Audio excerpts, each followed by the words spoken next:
18 சித்தர்களுக்கு மேல் பலருக்கு இன்னும் எவ்வளவு பேர் இருக்கிறார்கள் என்று தெரியாது. ஒவ்வொரு மாவட்டத்திலேயும் நமக்கே தெரியாமல் பல நூறு சித்த புருஷர்கள் வாழ்ந்திருக்கிறார்கள், வாழ்ந்து கொண்டிருக்கிறார்கள், இனியும் வாழப்போகிறார்கள். அவர்களையெல்லாம் நாமும் தெரிந்து கொள்ள வேண்டும் என்று விரும்பி அதற்காக மிகவும் பாடுபட்டு சித்த புருஷர்களை பற்றின ஒரு வரலாற்றை தான் அருளாளர்கள் 1000 என்கின்ற இந்த புத்தகத்திலே திருமுருகன் அவர்கள் எழுதியிருக்கிறார்கள். சித்த புருஷர்களை பற்றி எவ்வளவு தெளிவாக நாம் விளங்கிக் கொள்ளக்கூடிய விதத்திலே அவர்களுடைய நட்சத்திரத்திலே இருந்து பிறப்பு இவைகள் முதற்கொண்டு ஒவ்வொரு சித்தர் பெருமக்கள் பின்னாலேயும் நாம் தெரிந்து கொள்வதற்கு நுட்பமான பல சங்கதிகள் நிறைய இருக்கின்றன.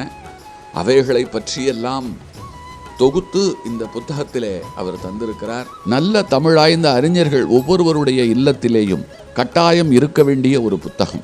1000 அருளாளர்கள் என்கின்ற இந்த புத்தகம் நம் வீட்டில் இருக்கிறது என்று சொன்னால் 1000 சித்தர் பெருமக்கள் நம் வீட்டிலேயும் இருக்கிறார்கள் என்று அர்த்தம். நமக்கு நல்ல ஞானம் ஏற்படும். பாவத்தின் பக்கம் நாம் செல்ல இவர்கள் விடமாட்டார்கள். புத்தகம் வெகு அழகாக, ரொம்ப அச்சு நேர்த்தியோடு, எழுத்துப்பிழைகள் இல்லாமல் நன்றாக வந்திருக்கிறது. அருளாளர்கள் 1000. ஆசிரியர் ஜீவ அமிர்தம் கோ. திருமுருகன். நூல் உங்களுக்கு வேண்டுமா? அதற்கான அலைபேசி எண் 7397394. ஜிபே மூலம் செலுத்த 9176564723.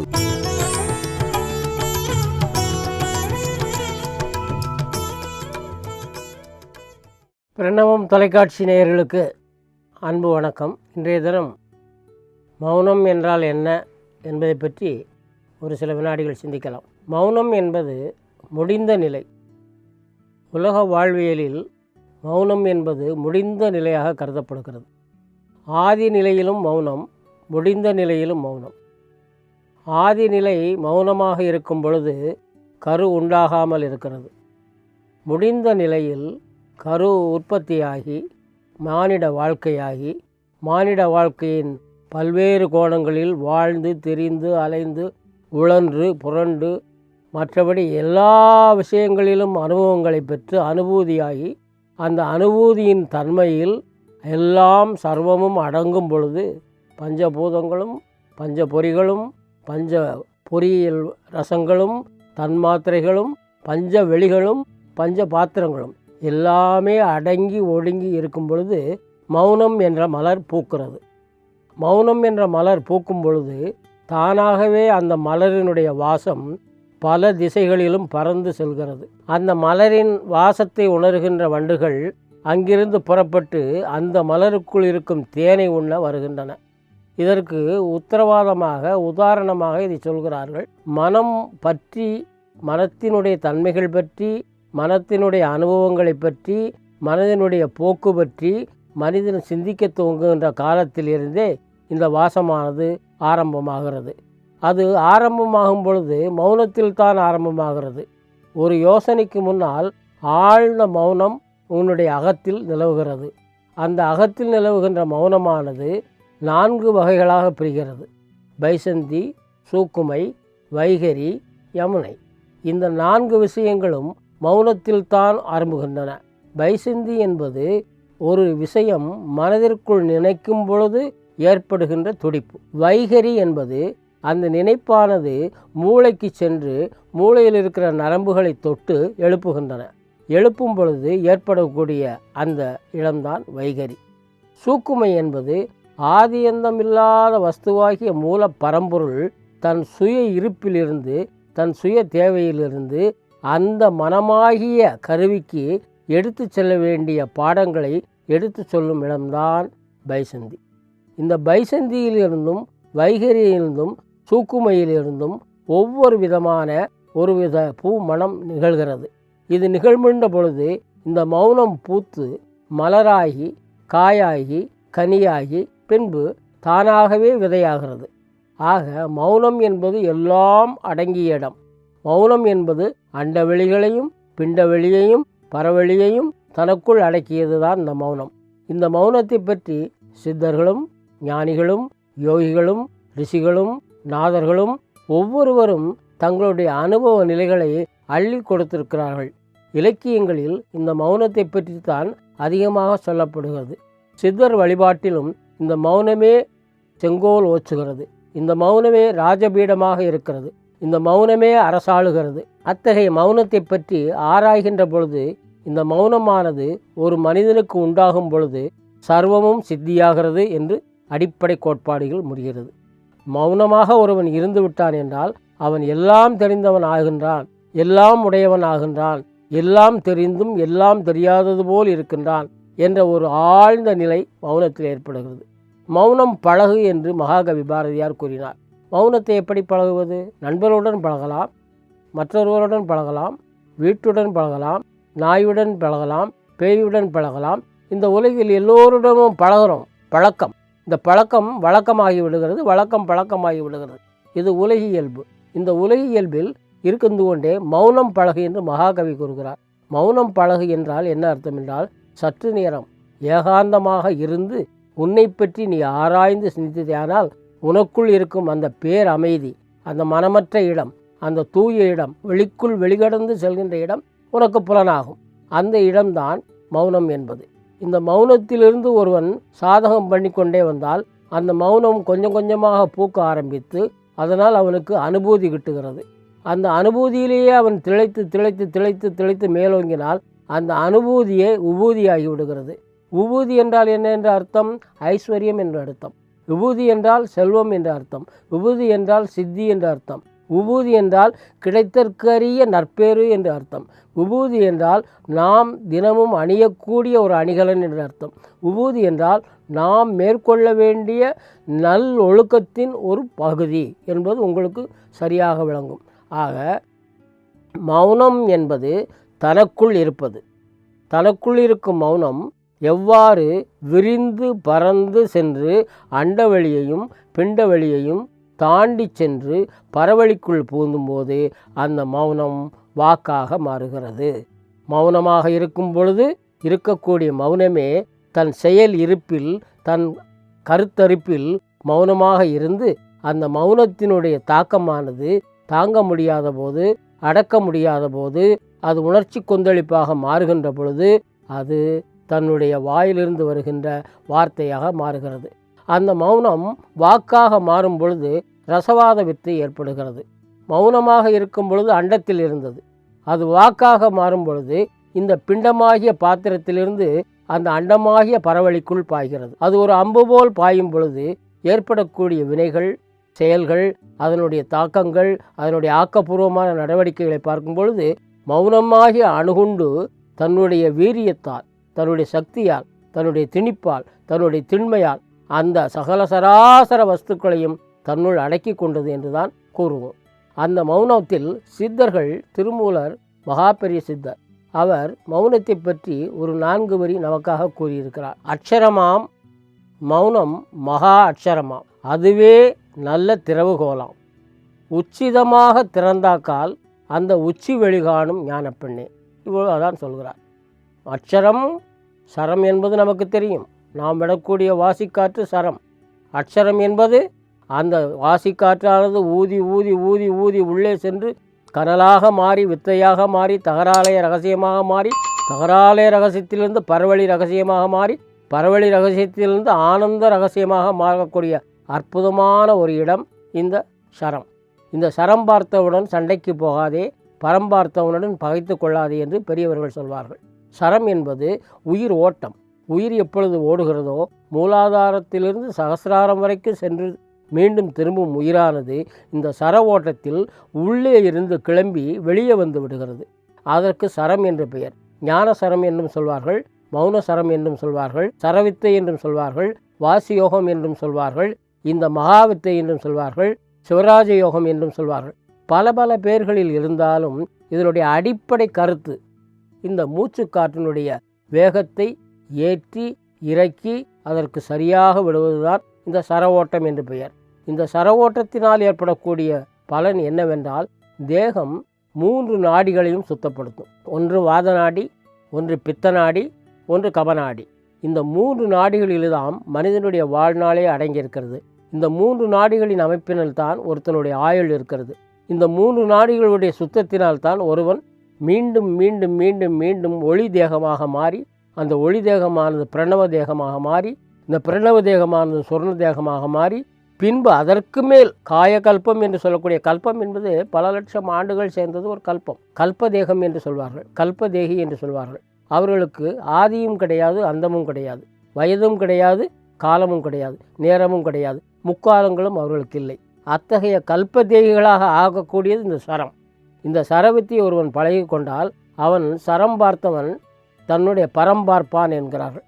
சரத்தை ஒருவன் தெரிந்து கொண்டால், வாசியை ஒருவன் தெரிந்து கொண்டால், அந்த சரவித்தையானது உள்ளே செல்ல செல்ல செல்ல செல்ல பரம்பொருளுடைய லட்சணம் தானாக தெரிகிறது. இப்பொழுது இந்த சரவித்தை நம்முடைய திருமேனியிலே சதா சர்வகாலங்களும் நடந்து கொண்டு இருக்க வேண்டும் என்றால் அங்கே வாக்கு இருக்கக்கூடாது, மௌனம்தான் இருக்க வேண்டும். மௌனமாக இருந்தாலொழிய இந்த சரத்தின் ஓட்டத்தை அளவது கஷ்டம். மௌனமாக இருந்தாலொழிய இதனுடைய பயனை அனுபவிப்பது கஷ்டம். மௌனமாக இருந்தாலொழிய இதனுடைய நுட்பத்தையும், இதனுடைய ஆழத்தையும், இதனுடைய அகலத்தையும், இதனுடைய எல்லா விவகாரமான அண்ட சராசர பேதங்களையும் நாம் கண்டுகொள்வது வெகு அபூர்வமாகும். அதைத்தான் திருமூலர் சொல்கிறார். அக்ஷரமாம் சரம் அக்ஷரம். எந்த சரத்தில் உயிர் இருக்கிறதோ அது அக்ஷரம், எந்த சரத்தில் ஜீவன் இருக்கிறதோ அது அக்ஷரம், எந்த சரத்தில் சிவன் கொடிகொண்டு இருக்கிறானோ அது அக்ஷரம், எந்த எழுத்து ஆதி எழுத்தாக, மூல எழுத்தாக, சுழி எழுத்தாக, விநாயகர் எழுத்தாக இருக்கிறதோ அது அக்ஷரம். அந்த அக்ஷரத்தை பயிலும் பொழுது நாம் மௌனமாக இருந்தால் அந்த அக்ஷரமே நமக்கு பாடமாக அமைந்துவிடும். அதை திருமூலர் அக்ஷரமாம் மௌனம் மகா அக்ஷரமாம். அது என்ன மகா அக்ஷரம்? மகா அக்ஷரம் என்றால் பிறப்பு இறப்பு அற்ற நிலையை இந்த அக்ஷரம் உனக்கு கொண்டு வந்து தருகிறது. அதனால் அதற்கு மகா அக்ஷரம் என்று பெயர். அக்ஷரமாம் மௌனம் மகா அக்ஷரமாம். அதுவே நல்ல திறவுகோலாம். திறவுகோல் என்று சொல்கிறார். எதற்கு திறவுகோல்? அண்டவெளியிலிருந்து பிண்டவெளிக்கும், பிண்டவெளியிலிருந்து அண்டவெளிக்கும் பாய்கின்ற திறவுகோல் அது. மனதிலிருந்து வாக்கிற்கும், வாக்கிலிருந்து செயலுக்கும், செயலிலிருந்து புகழுக்கும், புகழிலிருந்து தூய நற்பண்புக்கும் நம்மை கொண்டு செல்கின்ற திறவுகோல் இந்த மௌனம். இந்த மௌனத்தின் ஆரம்பத்தில் தான் எல்லாமே அடங்கி இருக்கிறது. மௌனமாய் இருக்க பழகு என்று பாரதி சொன்னான்.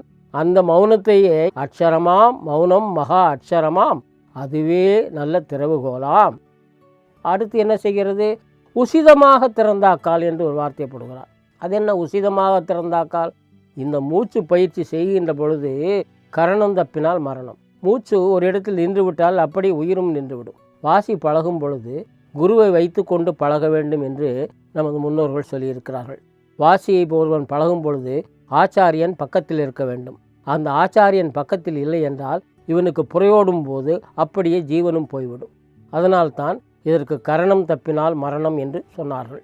இந்த உசிதமாக திறந்தாக்கால் என்றால் இந்த வாசியை மேலே இழுத்து கீழே விட்டு அதனை சமப்படுத்தி அதன் மூலம் கும்பகத்தை உண்டு பண்ணி கும்பகத்திலிருந்து வாசியை மேலே கொண்டு சென்று பின்பு ரேசகமாக்கி பின்பு பூரகமாக்கி பூரகமும் ரேசகமும் மாறி மாறி வரும்போது கும்பகம் உண்டாகும். கும்பகத்திலிருந்து புறப்படுகின்ற வாயுவானது சுழிமுனை என்று பெயர். இந்த சுழிமுனை என்பது மௌனத்திற்கும் சுழிமுனை என்று பெயர். இந்த மௌனத்தால் ஏற்படுவதுதான் இந்த சுழிமுனை. மௌனம் சித்திக்கவில்லை என்றால் ஒருவனுக்கு சுழிமுனை சித்திக்காது. சுழிமுனையை பழங்காலத்து நூல்கள், பழங்காலத்து சங்க இலக்கிய நூல்கள் இறைவன் என்று எழுதியிருக்கின்றன. இறைவன் என்றால் சகலத்தையும் தனக்குள் அடக்கியவன், ஜீவ அண்ட சராசரங்களையும் தனக்குள் அடக்கியவன். அப்படிப்பட்ட இறைவனே சுழிமுனை என்று எழுதியிருக்கிறார்கள். அதேபோல் நமது உடம்பில் இடகலை, பிங்கலை, சுழிமுனை என்ற 3 நாடிகளும் 3 திசைகளில் செல்கின்றன. இடகலை என்பது சந்திரனாகவும், பிங்கலை என்பது சூரியனாகவும், சுழிமுனை என்பது அக்னியாகவும் இருக்கிறது. சுழிமுனை என்ற அக்னி மூலக்கனலாக மூலாதாரமாக இருக்கிறது. மௌனத்தில் மட்டும்தான் இந்த விஷயங்கள் புலப்படும் என்ற பாடத்தை சொல்வதற்காகத்தான் இந்த சரவா விஷயங்கள் எல்லாம் வந்தது. இதே மௌனம் தான் காரியத்தை சாதிக்கும் பொழுது, அதில் சித்தி ஏற்படும் பொழுது, அது ஒரு வகையான எண்வகை சித்திகளில் தன்னுடைய மகிமைகளை மேற்கொண்டு வியாபித்து கொண்டு ஒரு உலகமெங்கும் பரவி உலகமெங்கும் ஸ்தாபிக்கின்றவனம் இந்த ஒழுக்கமானது, இந்த மௌன ஒழுக்கம் தடைபடுகிறது. இந்த மௌன ஒழுக்கத்தை நாம் கொஞ்சம் கொஞ்சமாக கடைப்பிடித்து வரும் பொழுது இந்த ஒழுக்கமானது ஜீவ ஒழுக்கமாக மாறுகிறது. ஜீவ ஒழுக்கமாக மாறுகிறது என்றால் நம்முடைய தேகத்தில் இருக்கக்கூடிய இந்திரிய வஸ்துக்கள், எலும்பு, மஜ்ஜை, நிணம், நீர், குருதி, எலும்பு, இந்த சப்த தாதுக்கள் என்ற கூடிய இந்த ஜீவர்கள் இங்கே குடியிருக்கிறார்கள். இந்த மேனியில் இவர்கள் குடியிருக்கின்ற விதத்தை இந்த ஜீவ ஒழுக்கத்தில் மௌனம் சித்தியானால் காயம் சித்தியாகும். இந்த 7 வகையான விஷயங்களும் மௌனத்தில் ஒன்றுக்குள் ஒன்று அடங்கும். அப்படி அடங்கி வரும் பொழுது தானாகவே இந்த காயகல்பம் உண்டாகும். ஆக மௌனம் என்பது ஒரு மகா பெரிய கடல். அந்த மௌனம் என்ற மகா பெரிய கடலில் உசிதமாக திறக்க வேண்டிய சாவியும் கோலும் நம்மிடம்தான் இருக்கிறது. வாக்கு என்பது மௌனத்தினுடைய பூத்த மலர். அந்த மௌனம் பூத்த மலர்தான் வாக்கு. அந்த மௌனமாக இருக்கும் பொழுது ஏற்படக்கூடிய அந்த விதை இருக்கிறதே, அந்த விதையினுள்ளே எல்லா சராசரங்களும், எல்லா அண்டங்களும், எல்லா புவனங்களும், எல்லா உயிர்களும், எல்லா விவகாரங்களும் அந்த மௌனத்தில் அடங்கும். ஆகவே மௌனம் என்பது ஒரு மிகப்பெரிய ராஜவைத்தியம். மௌனம் என்பது மிகப்பெரிய யோகம். மௌனம் என்பது நாம் தினசரி பயில வேண்டிய ஒரு பாடம். மௌனம் என்பது எல்லோருக்கும் சித்திக்கின்ற வேண்டிய ஒரு மிகப்பெரிய மருந்து. அந்த மருந்து நல்ல மருந்து. நல்ல மருந்து இம்மருந்து சுகம், வைத்தியம், நாதம், அருந்து என்று நம்முடைய முன்னோர்கள் சித்தர்கள் பாடியிருக்கிறார்கள். இப்படிப்பட்ட மௌனத்தை நாம் தினமும் பயில்வோமாக. 18 சித்தர்களுக்கு மேல் பலருக்கு இன்னும் எவ்வளவு பேர் இருக்கிறார்கள் என்று தெரியாது. ஒவ்வொரு மாவட்டத்திலேயும் நமக்கே தெரியாமல் பல நூறு சித்த புருஷர்கள் வாழ்ந்திருக்கிறார்கள், வாழ்ந்து கொண்டிருக்கிறார்கள், இனியும் வாழப்போகிறார்கள். அவர்களையெல்லாம் நாமும் தெரிந்து கொள்ள வேண்டும் என்று விரும்பி அதற்காக மிகவும் பாடுபட்டு சித்த புருஷர்களை பற்றின ஒரு வரலாற்றை தான் அருளாளர்கள் 1000 என்கின்ற இந்த புத்தகத்திலே திரு கோ. திருமுருகன் அவர்கள் எழுதியிருக்கிறார்கள். சித்த புருஷர்களை பற்றி எவ்வளவு தெளிவாக நாம் விளங்கிக் கொள்ளக்கூடிய விதத்திலே அவர்களுடைய நட்சத்திரத்திலே இருந்து பிறப்பு இவைகள் முதற்கொண்டு ஒவ்வொரு சித்தர் பெருமக்கள் பின்னாலேயும் நாம் தெரிந்து கொள்வதற்கு நுட்பமான பல சங்கதிகள் நிறைய இருக்கின்றன. அவைகளை பற்றியெல்லாம் தொகுத்து இந்த புத்தகத்திலே அவர் தந்திருக்கிறார். நல்ல தமிழாய்ந்த அறிஞர்கள் ஒவ்வொருவருடைய இல்லத்திலேயும் கட்டாயம் இருக்க வேண்டிய ஒரு புத்தகம். 1000 அருளாளர்கள் என்கின்ற இந்த புத்தகம் நம் வீட்டில் இருக்கிறது என்று சொன்னால் 1000 சித்தர் பெருமக்கள் நம் வீட்டிலேயும் இருக்கிறார்கள் என்று அர்த்தம். நமக்கு நல்ல ஞானம் ஏற்படும். பாவத்தின் பக்கம் நாம் செல்ல இவர்கள் விடமாட்டார்கள். புத்தகம் வெகு அழகாக, ரொம்ப அச்சு நேர்த்தியோடு, எழுத்துப்பிழைகள் இல்லாமல் நன்றாக வந்திருக்கிறது. அருளாளர்கள் 1000. ஆசிரியர் ஜீவ அமிர்தம் கோ. திருமுருகன். நூல் உங்களுக்கு வேண்டுமா? அதற்கான அலைபேசி எண் 739 739 4174. ஜிபே மூலம் செலுத்த 9176564723.